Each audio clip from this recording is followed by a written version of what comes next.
বিজ্ঞাপন বিরতির পর স্বাগত। এখন খবর বিস্তারিত। ভারতের উদ্দেশ্যে রওনা দিলেন মার্কিন প্রেসিডেন্ট বারাক হোসেন ওবামা। এই প্রথম কোন প্রজাতন্ত্র দিবসের প্রধান অতিথি হয়ে আসছেন কোন মার্কিন প্রেসিডেন্ট। ভারতের উদ্দেশ্যে রওনা দিলেন মার্কিন প্রেসিডেন্ট বারাক হোসেন ওবামা। শনিবার বায়ুসেনার অ্যান্ড্রেস বিমানঘাঁটি থেকে এয়ারফোর্স এএনে চড়েন তিনি। তার সফর সঙ্গী হিসেবে থাকছেন স্ত্রী তথা মার্কিন ফার্স্ট লেডি মিশেল ওবামা। থাকছেন তার ক্যাবিনেটের বহু সচিব, প্রভাবশালী শিল্পপতি ও মার্কিন কংগ্রেসের বহু সদস্য। সেই তালিকায় রয়েছেন ভারতীয় বংশোদ্ভূত ওমি বেরা ও ন্যান্সি পেলোসি। এছাড়া ওবামার সঙ্গে আসছেন প্রচুর নিরাপত্তা কর্মী। জানা গিয়েছে জার্মানির রামস্টেম বিমানবন্দরে অবতরণ করে সেখানে জ্বালানি ভরে ফের রওনা দেবেন তিনি। রবিবার সকাল 10টা নাগাদ নয়াদিল্লির পালামে বায়ুসেনার বিমানঘাঁটিতে অবতরণ করবে তার বিমান।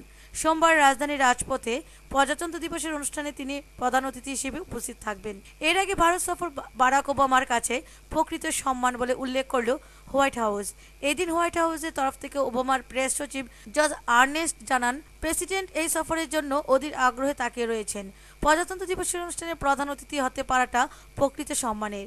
উল্লেখ্য, এই প্রথম কোনো প্রজাতন্ত্র দিবসের প্রধান অতিথি হয়ে আসছেন কোনো মার্কিন প্রেসিডেন্ট। ব্যুরো রিপোর্ট, খবর ত্রিপুরা। সৌদি আরবের বাদশাহ আব্দুল্লাহ বিন আব্দুল আজিজ আল সৌদ শুক্রবার ভোরে চিকিৎসাধীন অবস্থায় মৃত্যুবরণ করেছেন। বাদশাহের মৃত্যুতে শোক প্রকাশ করেন মার্কিন প্রেসিডেন্ট বারাক হোসেন ওবামা সহ অন্যান্যরা। সৌদি আরবের বাদশাহ আব্দুল্লাহ বিন আব্দুল আজিজ আল সৌদ শুক্রবার ভোরে চিকিৎসাধীন অবস্থায় মৃত্যুবরণ করেছেন। মৃত্যুকালে তার বয়স হয়েছিল 90 বছর। গত বছরের ডিসেম্বর থেকেই নিউমোনিয়া আক্রান্ত বাদশাহ হাসপাতালে চিকিৎসাধীন অবস্থায় ছিলেন। বাদশাহের মৃত্যুতে শোক প্রকাশ করে বিবৃতি দিয়েছেন মার্কিন প্রেসিডেন্ট বারাক ওবামা। তৎকালীন বাদশাহ ফাহাদের মৃত্যুর পর 2005 সালের আগস্টে রাজতান্ত্রিকভাবে সৌদি আরবের বাদশাহ হিসেবে দায়িত্ব নেন আবদুল্লাহ।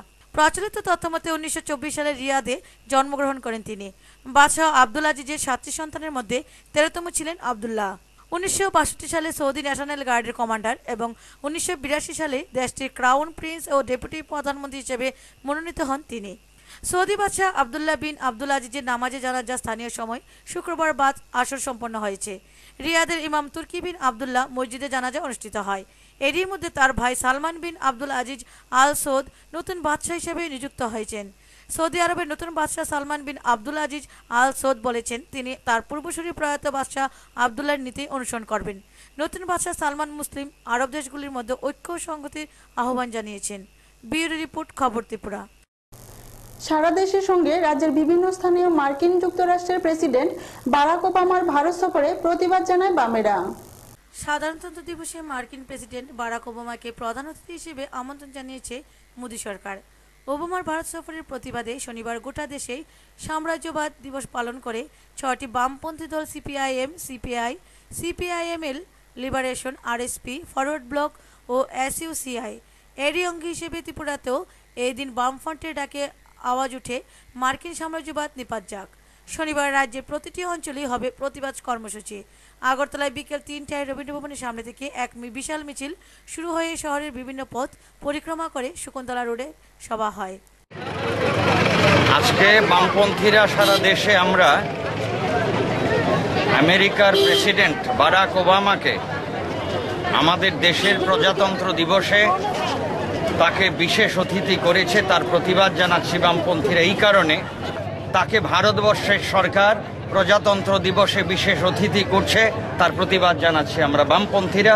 আমরা চাই না সাম্রাজ্যবাদী দেশের কোনো প্রধান আমাদের দেশের প্রজাতন্ত্র দিবসে। এদিকে সারা রাজ্যের সাথে উদয়পুর মহকুমাতেও মিছিল সভা সংগঠিত করল 4টি বামপন্থী দল। কেন্দ্রীয় জমায়েতটি হয় জামতলায়। সবাই উপস্থিত ছিলেন সিপিএম উদয়পুর মহকুমা সম্পাদক মানিক বিশ্বাস, আরএসপি নেতা জয়গোবিন্দ দেবরায়, সিপিআই নেতা অমল সাহা সহ অন্যান্য নেতৃত্বরা। সভা শেষে বিশাল মিছিল ফ্ল্যাগ ফেস্টুন সহযোগে শহরের central road, new town road পরিক্রমা করে পুনরায় জামতলাতে এসে শেষ হয়।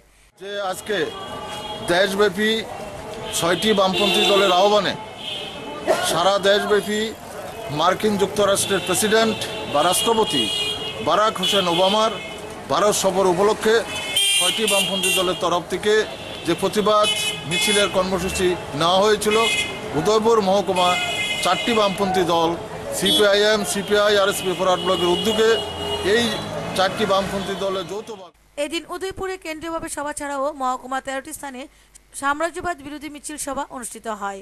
অন্যদিকে শনিবার সারা দেশের সঙ্গে রাজ্যের বিভিন্ন স্থানেও পথে নামলেন বামেরা। প্রতিবাদ জানান মার্কিন যুক্তরাষ্ট্রের প্রেসিডেন্ট বারাক ওবামার ভারত সফরের। রাজ্যের সবকটি বিভাগে হয় প্রতিবাদ মিছিল ও সভা। সোনামুড়া বিভাগের মোট 5টি স্থানে এদিন বিক্ষোভ মিছিল ও সভা অনুষ্ঠিত হয়। সোনামুড়া মহকুমার মূল কর্মসূচি অনুষ্ঠিত হয় সোনামুড়া শহরের পুরনো মোটর স্ট্যান্ডে। সভায় উপস্থিত ছিলেন সিপিএম সোনামুড়া মহকুমা সম্পাদক রতন সাহা, রাজ্য কমিটির সদস্য সুবল রুদ্র, সোনামুড়া অঞ্চল সম্পাদক অধীর ভৌমিক সহ অন্যান্য বিভাগীয় নেতৃত্বরা। সবাই বক্তব্য রাখতে গিয়ে মহকুমা সম্পাদক রতন সাহা বলেন, তিনি আগামীকাল আমাদের দেশে আসছেন, 27 তারিখ পর্যন্ত থাকবেন। রাজ্য কমিটির সদস্য সুবল রুদ্র বলেন, এবং ইরাক, লিবিয়া, সিরিয়া এই দেশগুলোর উপরে আমেরিকার সামরিক হস্তক্ষেপ, এটা সম্পর্কে রতন আলোচনা করেছেন। ব্যুরো রিপোর্ট, খবর ত্রিপুরা। আবারও নিয়ে নিচ্ছে ছোট্ট বিজ্ঞাপন বিরতির সঙ্গে থাকুন।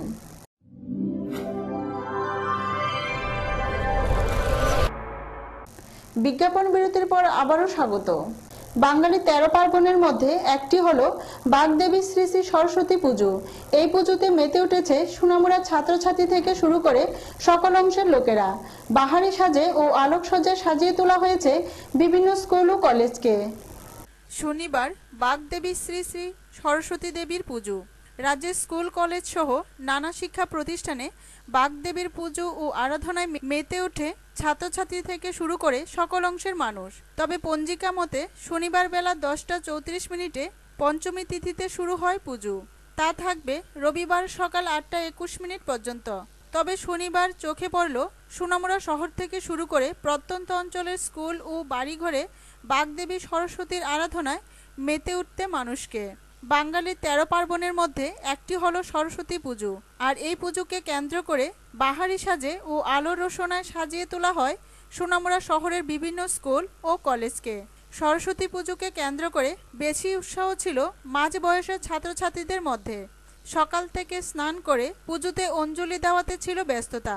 বিভিন্ন স্কুলে ও কলেজে দেখা গেল ছাত্রছাত্রীরা পুজোর মণ্ডপ থেকে শুরু করে পুজোর নানা কাজ করতে।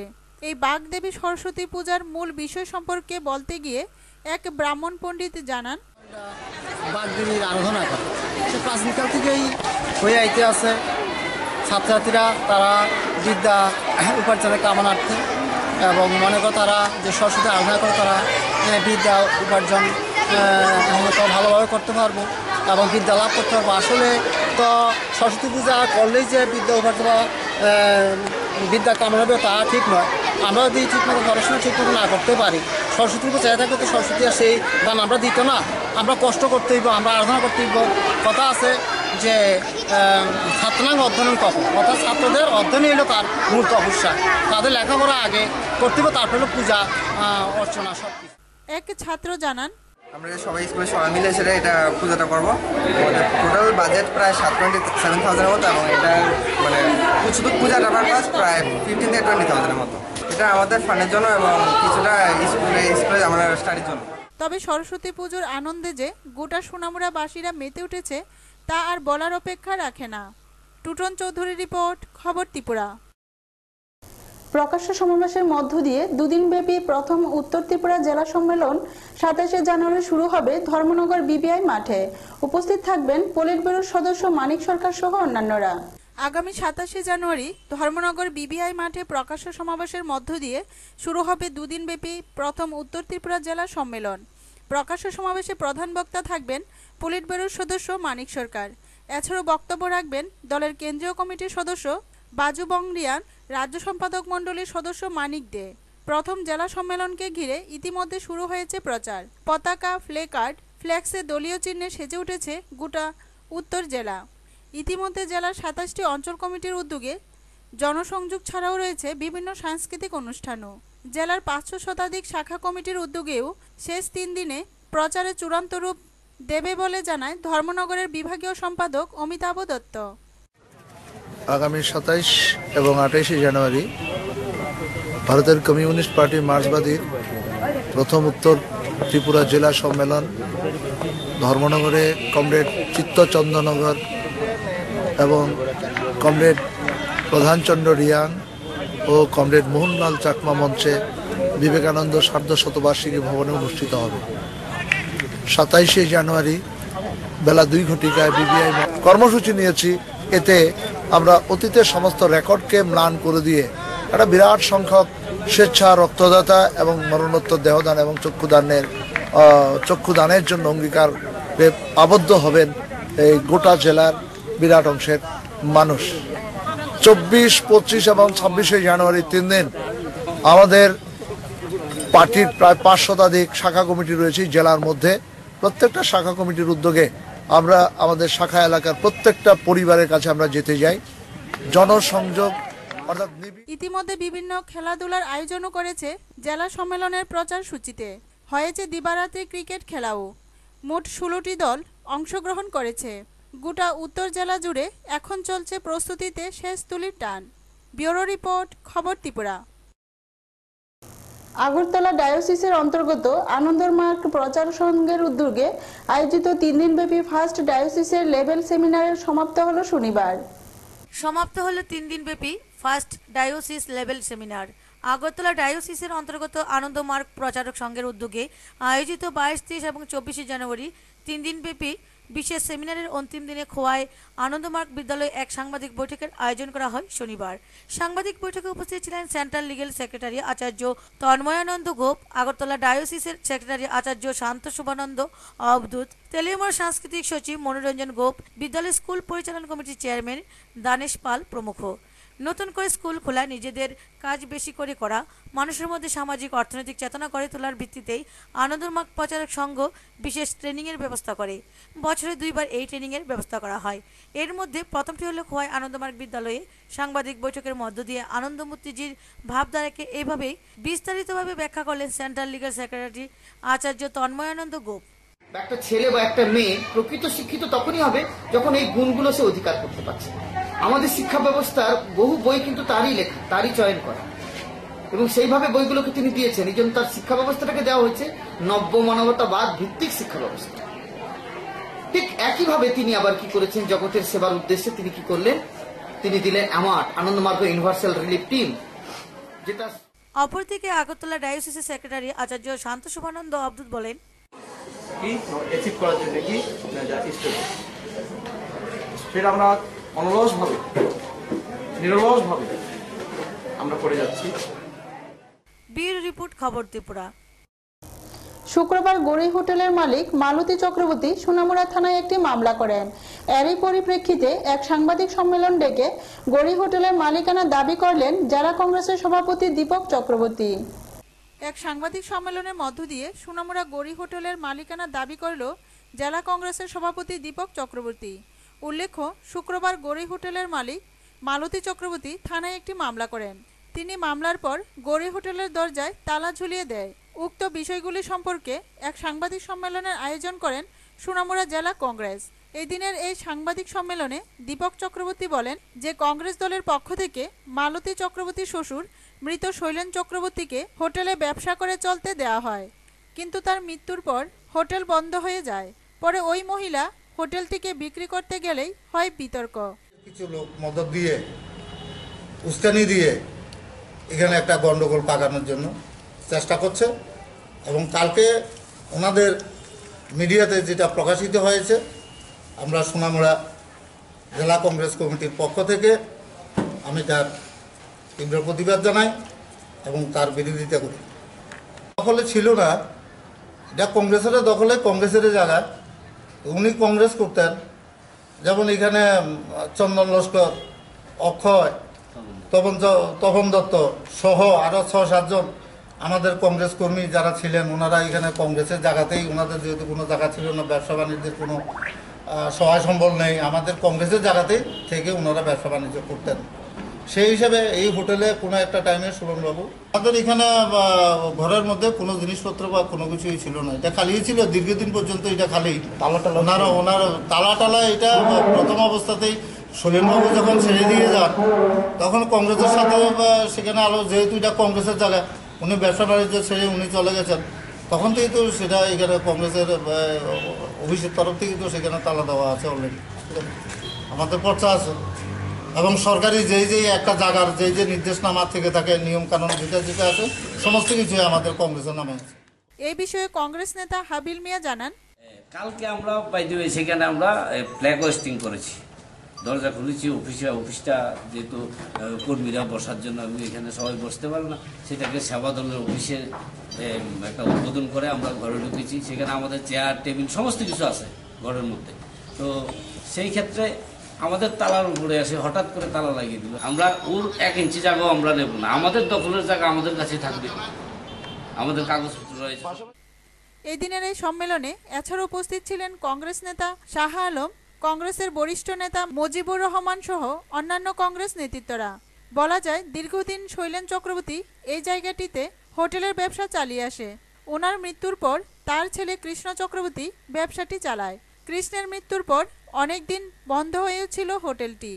কংগ্রেস দল এই হোটেলের জায়গাটি কংগ্রেস দলের দলীয় জায়গা বলে দাবি করে।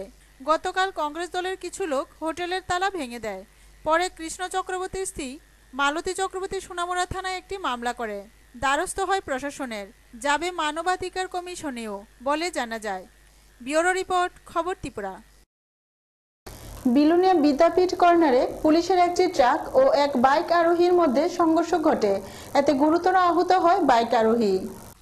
কারো পৌষ মাস তো কারো সর্বনাশ, কথাটা এ কারণেই বলা কারণ শুক্রবার বিকেল 4টায় বিলোনিয়া বিদ্যাপীঠ কর্নারে বিলোনিয়া বনকর থেকে আসা পুলিশের একটি ট্রাক TR03-0882 যখন বিদ্যাপীঠ কর্নারে আসে তখন উল্টো দিক থেকে একটি বাইক ওই পথ ধরে যাচ্ছিল নেতাজি পল্লী। বাইক আরোহী উত্তম তার নির্দিষ্ট পথ ধরে যাচ্ছিল, কিন্তু পুলিশের ট্রাকটি ট্রাফিকের সিগন্যালের তোয়াক্কা না করে বাইক আরোহীকে ধাক্কা মারে। এতে বাইক আরোহী উত্তম দেবনাথ গুরুতর আহত হয়। ঘটনার খবর পেয়ে পুলিশ দল থানা থেকে ছুটে আসে। প্রাথমিক তদন্তে প্রমাণিত পুলিশের গাড়ির ড্রাইভারই এই ঘটনার জন্য দায়ী। পুলিশ উত্তম দেবনাথকে সঙ্গে সঙ্গে বিলোনিয়া হাসপাতালে নিয়ে যায়, তবে আঘাত গুরুতর নয়। পুলিশ ড্রাইভার সহ গাড়িটিকে থানায় নিয়ে আসে। এদিকে ঘটনার পরেও যেটা সবার নজর কেড়েছে সেটা হলো ট্রাফিকের পক্ষ থেকে একজন ট্রাফিককেও ঘটনাস্থলে দেখা যায়নি। দোষ তো পুলিশ আইনের লোকের দোষ। কি হয়েছে ঘটনাটা? ঘটনাটা মানে পুলিশের গাড়ি রং সাইডে ঢুকে দিচ্ছে, রং সাইডে ঢুকাবার পরে এরপরে বাইক কাটাতে পারছে না, এরপরে মানে বাড়ি লেগে গেছে। এখন কি পুলিশ মানুষে কি সংঘর্ষ হয়েছে? না, সংঘর্ষ হয়েছে না। এমনি পরবর্তী সময় পুলিশ আইছে? হ্যাঁ, পরবর্তী সময় পুলিশের গাড়ি আইছে। পুলিশে কে ইনফর্ম করছিল? পুলিশের ট্রাফিকে ইনফর্ম করছে। ঘর থেকে আইতে আসি, ট্রাফিক আমার সিগন্যাল দিছে যাওয়ার লাগে, তাই সেদিকে দিয়ে ঘুরে আইনের লাগে গেছে। তাই আমি যখন এদিকে ঢুকে দিয়েছি, তাই ফট করে এদিক দিয়ে টান দিয়া একটা গাড়িটা টান দিয়ে লেগেছে। আমার সঙ্গে সঙ্গে আমার যখন সামনে পড়ে গেছে, আমি বাঁচতাম না। তাড়াতাড়ি তোমার বাইকের লোক আনি বাড়ি লাগিয়ে দিয়েছে, লাগা যাওয়ার সঙ্গে সঙ্গে আমি এদিকে না। কিভাবে হয়েছিল? আপনি সিগন্যাল দিচ্ছিলেন না? আমি তাই ওই দিক দিয়ে ঘুরে যাইতে বলছি, তাই সোজা আইয়া পড়ছে। আপনাদের পুলিশের গাড়িটা ওইটা কি আপনার সিগন্যালই মানছে না? সিগন্যাল আমি ঘুরে যাইতে বলছি, মানে সোজা ডুবে দিচ্ছে। ওই দিক দিয়ে ঘুরানো মানে তো ডান দিকে ডান হইয়া আমার আছে, বাম দিকে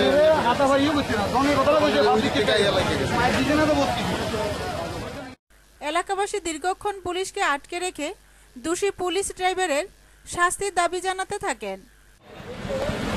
এখন প্রায় 10 মিনিট আগে ওই বিদ্যার কর্নারে যে ক্লায়েন্ট আছে, এখানে পুলিশের আমরা 1 টনের গাড়ির সঙ্গে এটা বাইকের আরোহীর ধাক্কা লাগছে।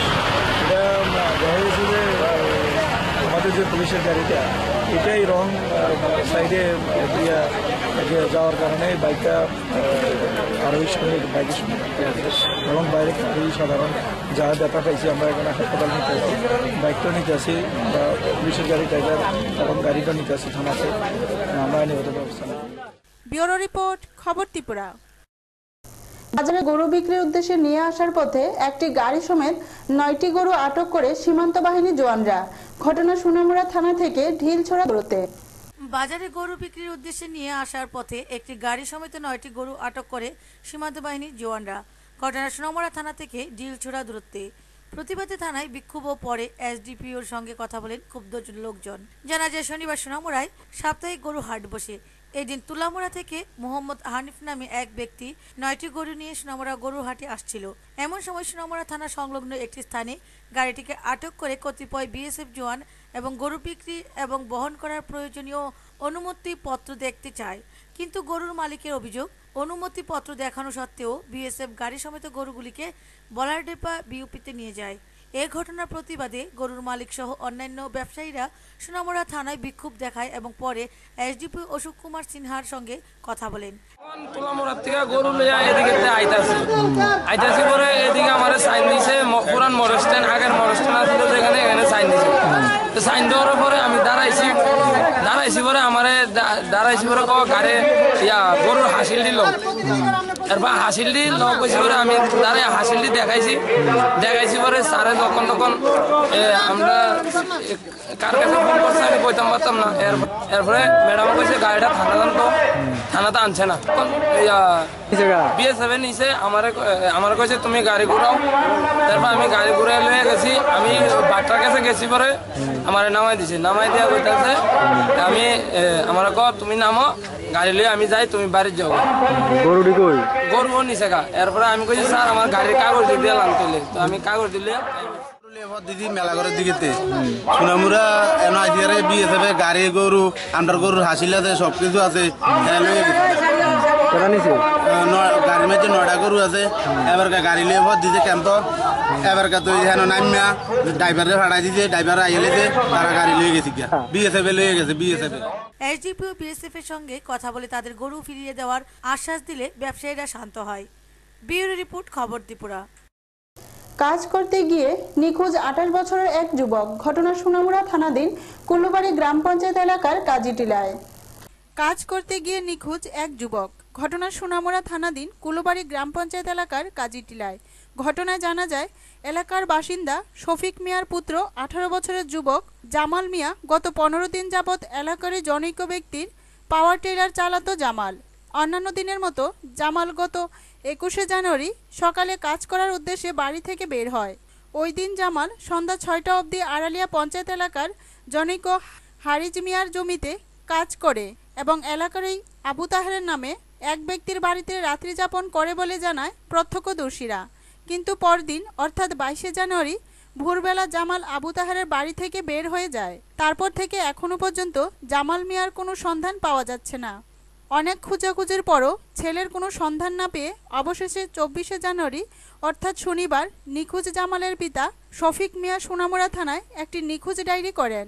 শফিক মিয়া জানান, বুধবার সকালে 6টার দিকে গেছে ট্রাক্টর চালাইতে মহিনাসপুরে।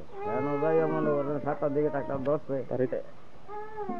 সারাদিন ট্রাক্টর চালাইয়া সন্ধ্যা 7টার সময় বলে ঘুমাইছে। হেন কটার সময় মহিনাসপুরে নিয়ে ঘুমড়াইছে আর কি। ঘুমড়ানোর পরের দিন সকালে 7টার দিকে আইসে আমার কাছে মহিনাসপুর। এখন আমি তো অনেক গাড়ি চতুর্দিকে আত্মীয় স্বজন যারা আসিল তারা লগে যাইয়া কথাবার্তি কইলাম না, কে যেন গেছে না। লাস্ট পর্যন্ত যাইয়া মোহন মাস্টার লইয়া যাইয়া তারপরে থানাতে আমি গিয়ে এন্ট্রি করছি। 3 দিন এসে এন্ট্রি করছি, দাজ্জা করছি, এখনো খোঁজ নাই। তার নাম হলো জামাল মিয়া। মানে আমি তো চাইতে আছি তার খোঁজ পাওয়ার লাগিয়া থানা তো কই এলাম খোঁজ করার লাগিয়া, নিজেও খোঁজ করতে আসি, সারিমকে ফোন করতে আসি। আমার বিয়ে থেকে এর মূল্য কি আসে বিষয় এটা তো আর আমি সঠিকটা জানি না। নিখোঁজ জামালের স্ত্রী জানায়, বুধবার সকালে গেছে 7টার সময় এখানে আমার কাছে ভাত রাঁধছি ভাত খাইতাম না। মোহন মাস্টারের বাবা খানা দামারে তারপরে ভাত খাইছে না, আবুজের দোকান তো তুমি ফুলার লাই কিছু এনে আর তোমার কাছে আমার ওগুলো তুমি আনি। তারপরে এটা কই বাড়িতে বাড়িতে তারপরে এদিন বলে ট্রাক্টর চালাইছে। আমরা তো জানি না, আমরা তো বাড়িতে। এবার মোহন মাস্টার বৃহস্পতিবার সকালে আইয়া কয় এমনি এমনিতে বাড়িতে আছি না, আমরা কেছি না কয় তো এমনি এমনি তেরে কই গেছে কি। আমি তো আরেকটারও শুয়াই দিয়ে গেছি, ওখানে কই গেছে কি তারে এদিকে জানি আমরা। এরপরে আবার আইসে হ্যাঁ কয়েকবার আইসে আমরা কইছি আইসে না ভাই।